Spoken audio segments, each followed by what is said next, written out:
අපේ ගෞපේ සේවාව මේ වෙනකොට රුපියල් බිලියන 2කට වඩා වැඩි ගෙවීම් ප්‍රමාණයක් කරන්න මේ රටට දායක වෙලා තියෙනවා. ඒ හරහා අපේ රාජ්‍ය ආයතන 223කට වඩා ගෙවන්නත් ඒ වගේම රාජ්‍ය සේවාවන් 3400 වඩා ගෙවන්නත් මේ වෙනකොට අපේ ජනතාවට මේ සේවාව හරහා අවස්ථාව ලබා දීලා තියෙනවා. ඒ හරහා මේ වෙනකොට ජනතාව රුපියල් බිලියන 2ක් ගෙවන්න ගෙවීම් 70000කට වඩා වැඩි ප්‍රමාණයක් හරහා මේ සේවාව යොදාගෙන තියෙනවා. ඒ වගේම තමයි අපේ රථ වාහන නීති උල්ලංඝනය කිරීමේදී වෙන දඩු මුදල් ගෙවීම පවා පළාත් 6ක මේ සේවාව හරහා ක්‍රියාත්මක වෙලා තියෙනවා.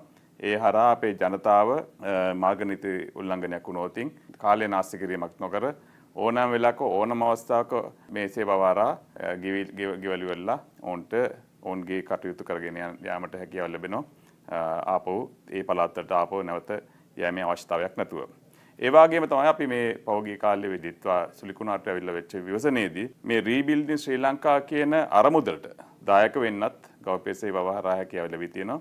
ඒ හරහා මේ වෙනකොට රුපියල් මිලියන 14කට වඩා වැඩි ප්‍රමාණයක මුදල් මේ ගෞපේ සේවාව හරහා එකතු කිරීමටත් ඒ හරහා අපේ ජනතාව 900කට වඩා පිරිසක් මේ සේවාව හරහා අපේ අරමුදලට දායක වෙලා තියෙනවා. ගෞපේ සේවාව මෙතනින් ඉදිරියට ගෙනියන්න අපි තවත් ආයතන විශාල ප්‍රමාණයක් එක්ක සාකච්ඡා කරගෙන යනවා.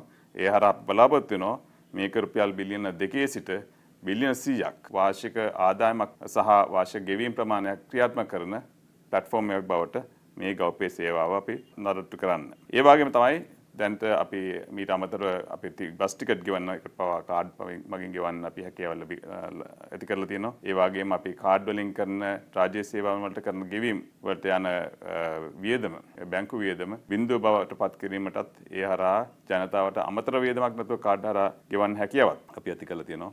ඒ වගේම අපි ලබන අවුරුද්දේ QR හරහා කරන ගනුදෙනු වල පවා කිසිම බැංකු ගාස්තුවක් නැතුව ජනතාවට ඒ සේවාව හරහා ගෙවීම් කරන්න හැකියාවක් ලබා දෙනවා.